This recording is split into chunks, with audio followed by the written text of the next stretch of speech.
Everyone, welcome back to Business Studies class. What is principles of management? What are these principles? How they are developed and by whom they are developed? So there we have learned that principles are the guidelines to the manager. As we know, the task of manager is not so simple. He should plan, he should organize everything, he should start acquiring right people to the organization, that is what you are staffing. He should start right directing, and even he should go with controlling function. Apart from all these basic functions of management, even you should carry on coordination as an essence of management. So important activity or function of management. In order to all these activities, he needs guidance.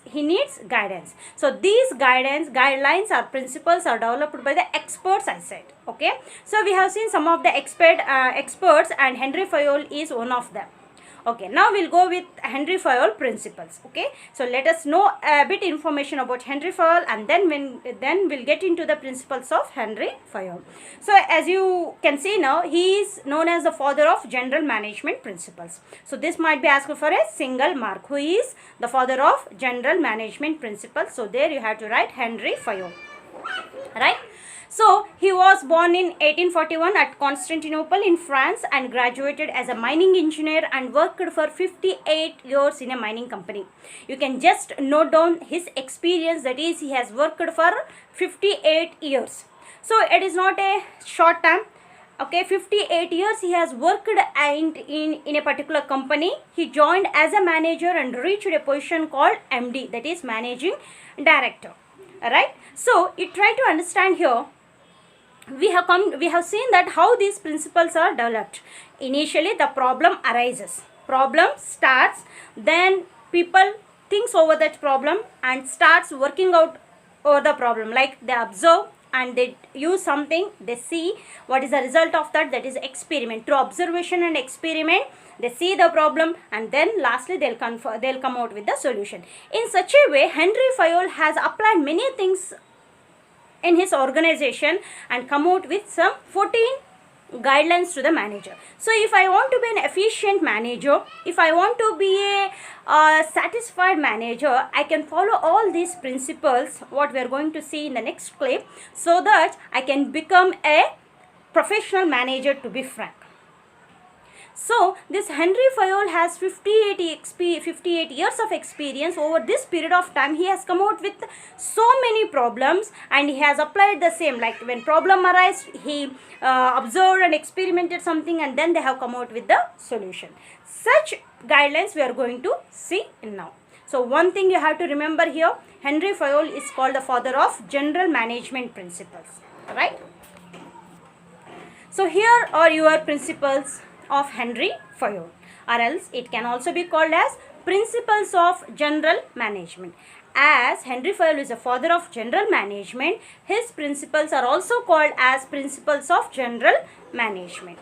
So here you should be clear. These alternative names you should be clear. Once again I repeat, principles of Henry Fayol are general management principles, one and the same. Because Henry Fayol is the father of general management, hence his principles are also called as principles of general management. Alright, I'll read out the list. Division of work, authority and responsibility, discipline, unity of command, unity of direction, subordination of individual interests to group interest, remuneration of personnel, centralization and decentralization, and is missing there. Okay, centralization and decentralization it is. The ninth one, scalar chain, order, equity, stability of tenure of personnel, time, initiation, esprit de corps. Esprit de corps, it is a French word. As Henry Fayol is from France, so this particular word he used, esprit de corps, right? So these are the 14 principles referred by Henry Fayol, which he is able to apply and see the result over his 58 years of experience. Don't be panic or don't be confused to remember all these 14 principles. Yes, you have to remember. We don't have any alternative, but I'll try to get you an easy way to remember that. But before you go that short form, we have to learn these 14 principles. Just to remember, to memorize all the 14, I'll be getting you everything in a single sentence. Okay, that will help everyone to remember. But initially, in order to make you good with the principles, okay, so you have to learn all these principles individually. You should able to know that complete headings. So now we'll start with the first one, division of work. Alright, so as we know that organization exists to fulfill its objectives.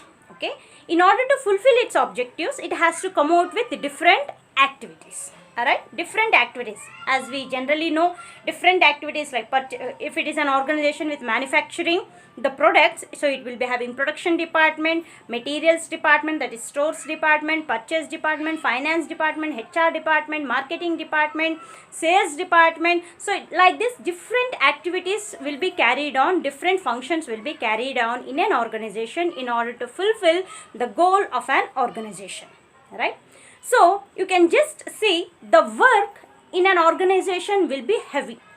Okay, so lots of work has to be carried on in order to achieve organizational goal. So Henry Fayol says that, or the principle suggests that, the principle of division of work specifies or suggests that all these different types of activities or functions has to be divided. It might be on the managerial level or it might be on the workforce level. Example, I want to get you an example. In a family, you are 5. So, generally we know household work. Many different types of works will be there. Mainly if you just classify them, mainly cleanliness you have to maintain. Okay, then you have to go with the cooking section. Right? Then what else, like you have to give guidance to your younger ones.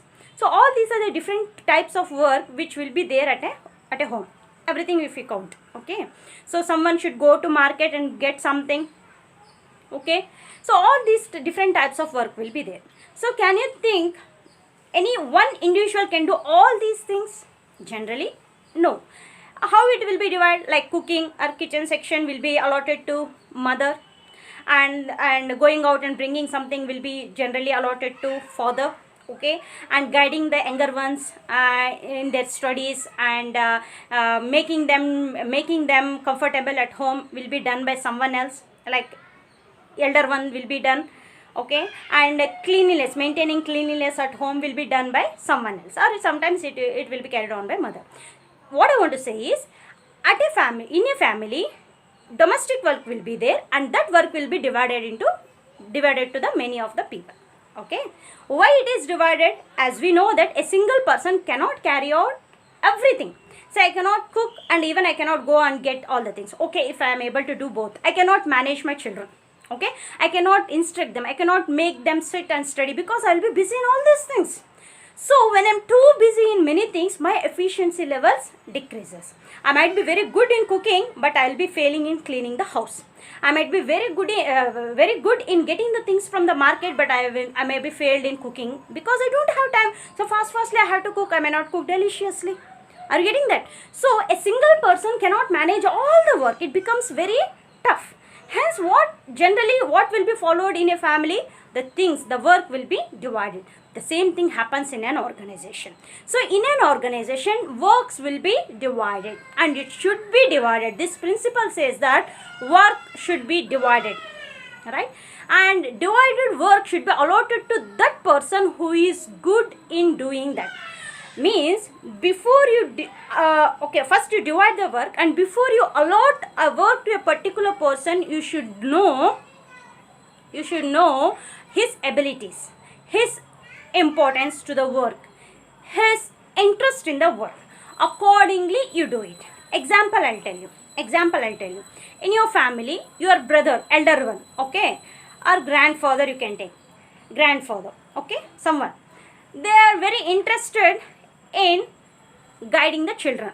they are not so much interested in going out and getting the things. No, not much interested, but they are very interested and efficient. They know how to guide the kids. They know how to make them happy. They know how to make them sit at one place and make them study. They have that ability.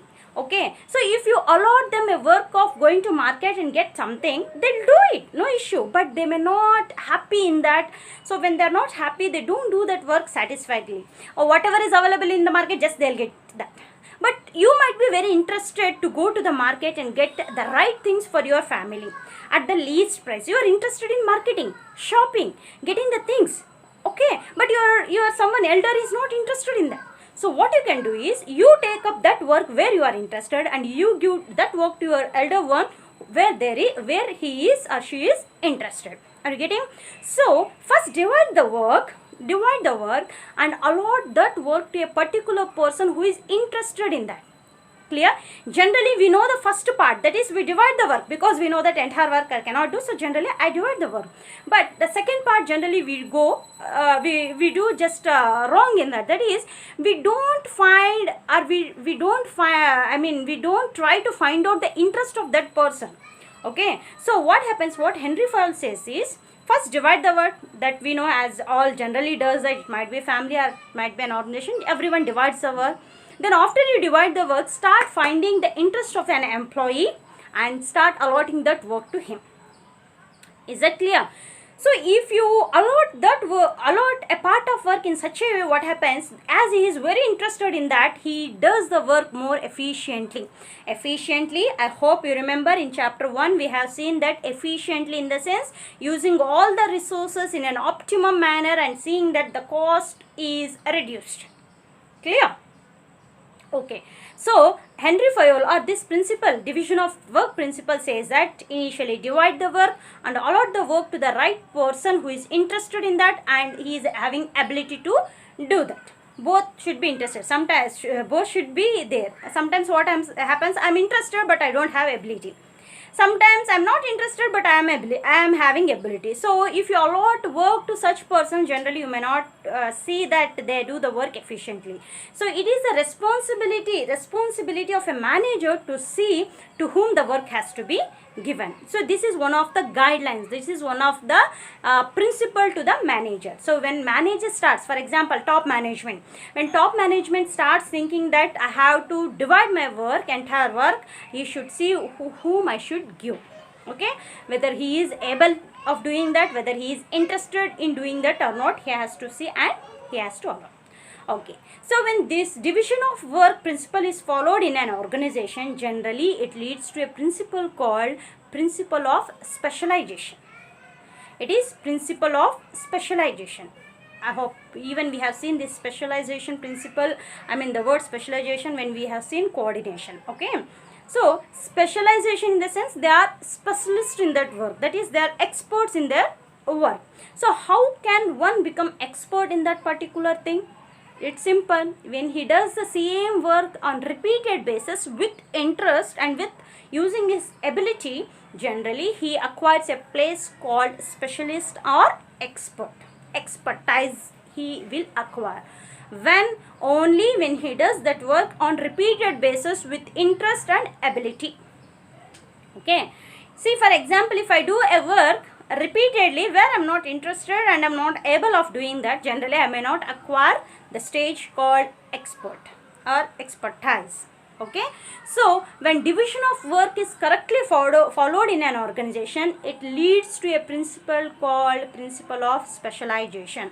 Specialization in the sense they are expert in that particular field because they are interested and they are able to do that work.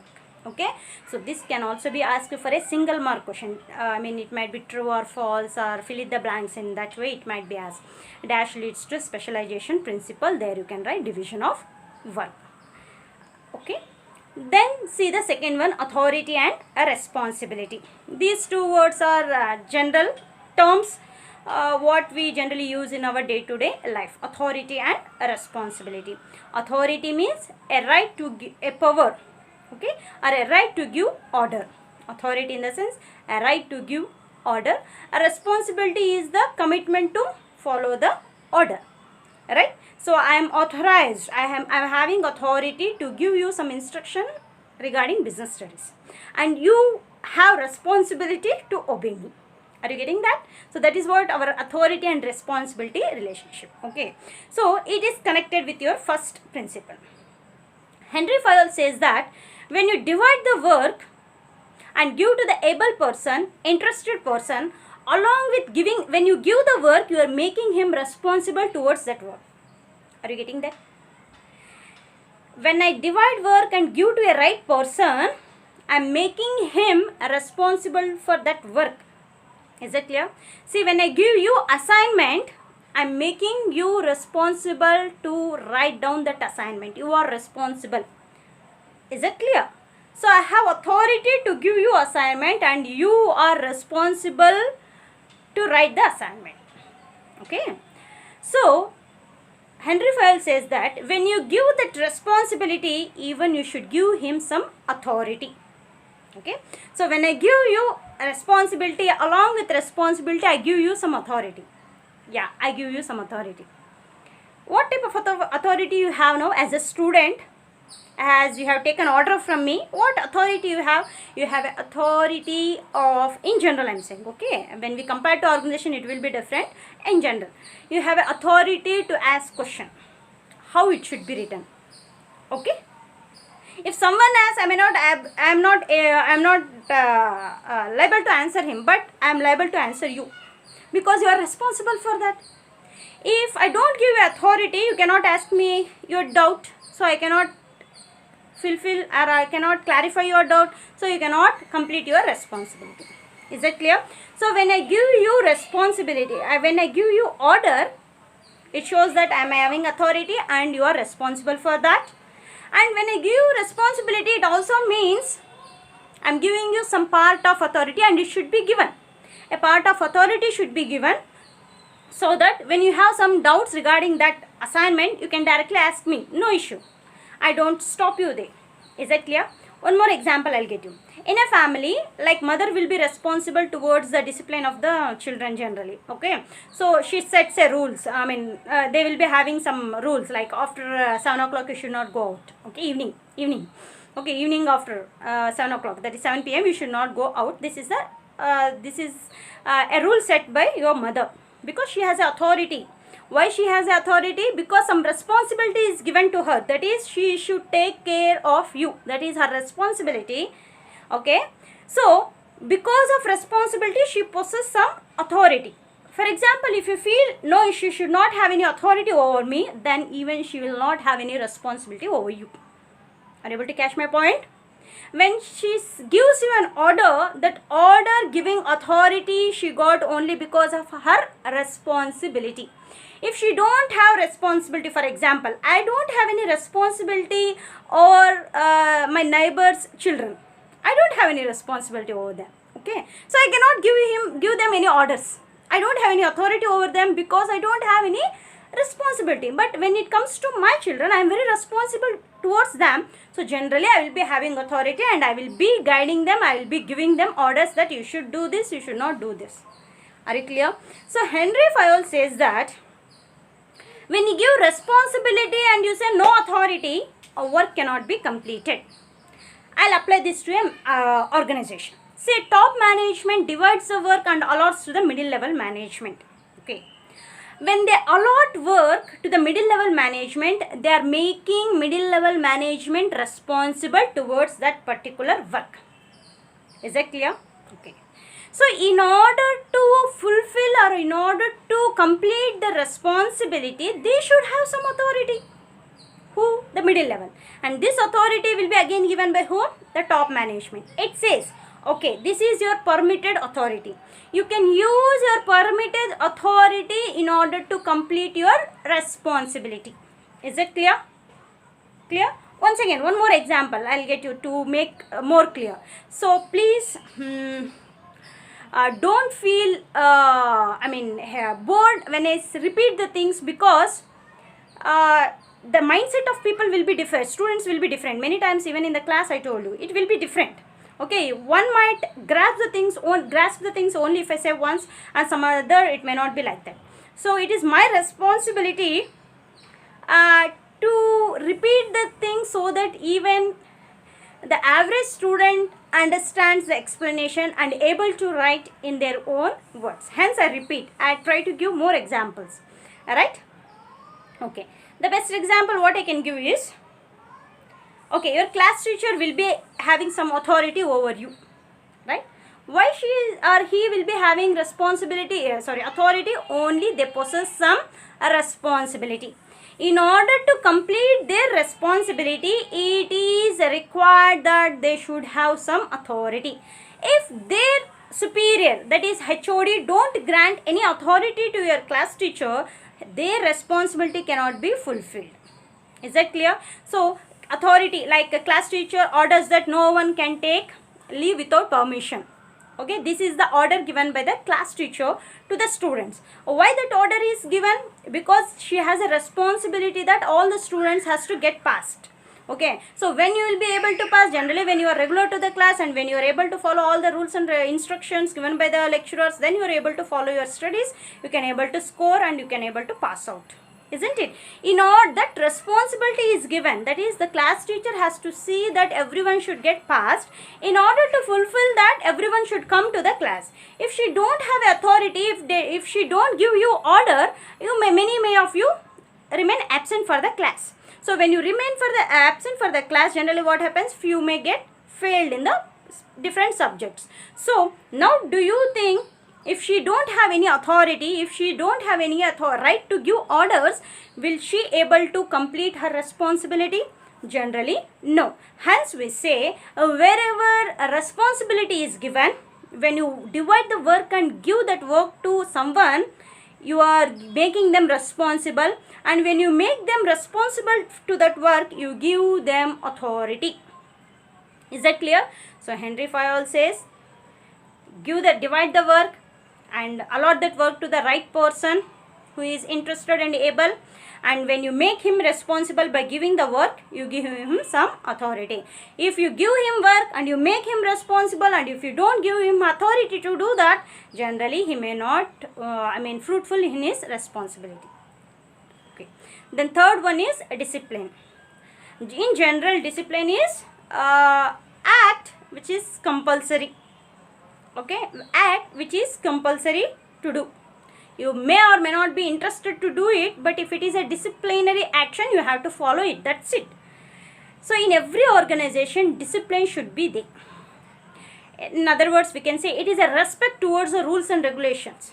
If you apply that to an organization, it is a respect of all the employees towards the rules and regulations made by the organization. So Henry Fayol says that this is must. Discipline should be maintained in an organization. Okay, you cannot be like as you. Okay, no. In an organization, you should be in a systematic manner. But generally, we hate this, right? People will hate this. Discipline, we generally don't like. Discipline is what? What is right that you have to do. That's it. Whether you are interested to do it or not, we don't mind. Example, we generally say you have to wear your ID card. Okay, when you come to the college, you have to wear ID card. So many neglect that. Many neglect that because they don't feel that is important. It is their personal feeling, but we are not here to count your personal feelings. It is the feeling of an organization or institution that everyone should follow to maintain uniformity. Okay, or to have easy identification, it is compulsory that everyone should have identity card. Right. Then next comes, that is what your discipline. Okay, honor or respect towards the rules and regulations of an organization, and it is compulsory in an organization that there should be discipline, and even disciplinary actions will be taken if someone violates that, they don't follow the discipline. Okay. Next is unity of command. Unity of command. Command in the sense order, authority again. So there should be unity of command. There should be oneness in giving command. What is this oneness? For example, as we know, top, middle and bottom level managements we have. These are called levels of management, right? Workforce. A normal employee is there. He is not in any managerial position, just an employee. Okay? Right. So he has to receive command, order from one superior. Generally, as we know, workforce will be there, that is general employees will be there under whom? The bottom level management. Upon bottom level we will be having middle level, and upon middle level we will be having top level. That is like principal's example. If a principal of a college will be in the top level, HOD will be in the middle level, and class teacher will be in the bottom level. This is the example you consider. Okay. Now students will be under whom? Generally the class teacher. The class teacher is in bottom level, okay, of management. Okay. So this principle referred by Henry Fayol says that the student should get commands, that is orders, from the class teacher. From the class teacher alone, directly.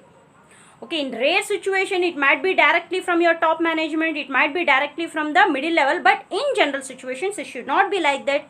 It should be only through the last level. Why it is? Because the student should know to whom I have to obey. To whom I have to obey and from whom I should receive the command. Is that clear? The student, that is every employee, should know from whom they should receive the command and to whom they should report. Unity of command says that there should be oneness in giving order. Alright? Every employee should receive order from the single boss, it means.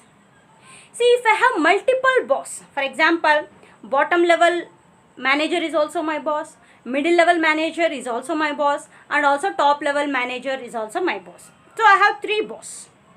Okay. If 3 boss gives different commands, I'll be confused to follow these commands. I may give preference to one's command and I may neglect the command of others. Is that clear? So I may become negligent, or I may become inefficient because I am receiving command from too many persons. You might experience that in your day-to-day life, college life. See, in a single day, if all the lecturers gives you the assignment, what do you feel? You know that you will be overburdened. You say, sir, please, you will started requesting individual lecturers that, sir, please, you postpone this assignment because we have to carry on that assignment that is given first. Like this happens. For example, if they don't allow you, no, I don't bother about others assignments, you have to do my assignment. If they say like that, what you will do? When you are able to do, okay, if you are able, something you are able, okay, you will be doing. If not, what happens? You remain absent for the class. That is what generally happens. You remain absent for the class. So you will be missing many things in that particular day's class. So Henry Fayol says that even same things happens to an employee. When he is overburdened and when he comes to know that yes, I cannot do all these things, generally he skips the organization. He may take a regular leaves or he may quit the organization because he is overburdened with that. Hence he says that there should be unity of command. It means a person should have a single boss. I should have single boss. And whatever command I receive, I should receive from that particular boss, and what I have to, response, that is report, I should give to that particular boss. Is that clear? Unity of command says that single boss. A single boss can have different subordinates. A single superior can have different subordinates, but one subordinate cannot have different superiors. Is that clear? I am a lecturer, okay? I can have different students. 1000 students also I can able to maintain. Okay, literally it's not possible. Okay, I can say 80, 100. Okay, 100 students I can maintain, right? But if you have opposite, a single student has 10 lecturers, or more than 10, 20 lecturers you have, it becomes difficult for you to do the things. Is that clear? So in an organization also it happens. A single employee should have a single boss. Is that clear? So whatever order he have to receive, he has to receive from a single boss. The response, the report can be given to a single boss. That is what your unity of command. And then unity of direction. Unity of direction. It means all the employees should be directed towards the goal of an organization. All the employees. Okay, all the employees, for example, I am a superior and I have different subordinates. I have 80 subordinates. So I should direct all the subordinates, that is I should guide all the subordinates towards a single goal. It happens. See, for example, if I give an example, like in a class, you might be interested in studies, so I direct you towards studies. And someone may be interested in sports, I want to direct them towards sports. Someone will be interested in music, I guide them to be good in music. What happens? You may go in your way, but organization will fail to achieve its goal. Is it clear? See, when I direct or when I motivate or when I guide someone towards sports, he may go in that field and he may neglect studies. When I guide someone towards music, that particular students might be more attracted towards that music, and they may go in that path and they may neglect the studies. It happens. What happens if such things happens? The goal of my institution will not be achieved. Hence, as a superior, what I have to do is I have to guide all my subordinates towards the single goal of an organization, that is organizational goals. I have to direct you people. I cannot direct, though you are interested, though I feel that is good, but also I cannot direct you in that way. I have to direct you in the way of studies itself. Is it clear? That is what your unity of direction. Here you should be very clear. Unity of command says that every subordinate should receive order from a single superior. Unity of direction says all the subordinates has to be directed towards a single goal. That is what your unity of command and unity of direction. Next comes subordination of individual interest to group interest. You should be careful here. Two things are given here. Subordination in the sense lower level. Okay. Of individual interest in the sense personal interest. Group interest is your organizational interest. This is again connected with your fifth one, that is unity of direction. Okay, subordination of individual interest to group interest. So it says that individual interest, that is personal interest, always should be subordinated and organizational interest has to be highlighted. As I said, for example, I find a particular student in my college who is very interested in sports. Even I am interested in sports. Okay, so my interest and my student interest, they are same, but my organizational where I am working, for whom I am working, is different. My organizational interest is I should make all the students to score distinction marks this year. This is the present goal. Right? So my interest is towards sports, even students' interest is towards sports, but organizational interest is towards education. So what I have to do is, as a superior, always I should subordinate my interest. Means my interest is secondary, organizational interest is primary, because I am working for an organization. Is that clear? I am not working for myself, I am working for someone, and there I have to go with their interest, not my personal interest. So that is what subordination, that is making myself as second and giving the primary place to the organization. Right? Subordination of individual interest, that is the interest of superior, or it might be interest of subordinate, and then the group interest is organizational interest. Is that clear?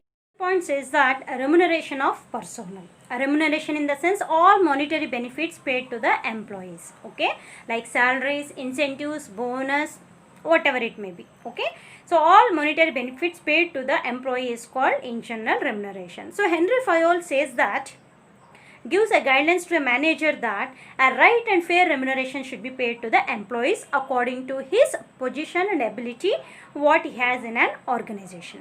What happens if you pay them low salaries? Generally they feel degraded. They feel that, okay, I'm not having ability to have more salary, hence they are paying me less. So my efficiency is less as per them, hence they are paying me low salaries. Such a feeling hurts the human beings, employees, and generally their efficiency literally it goes down.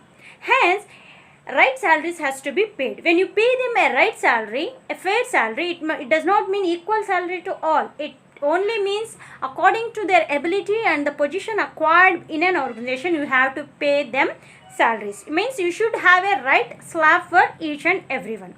Right? So such a remuneration paid, that is right remuneration paid to the employees, will increase their efficiency.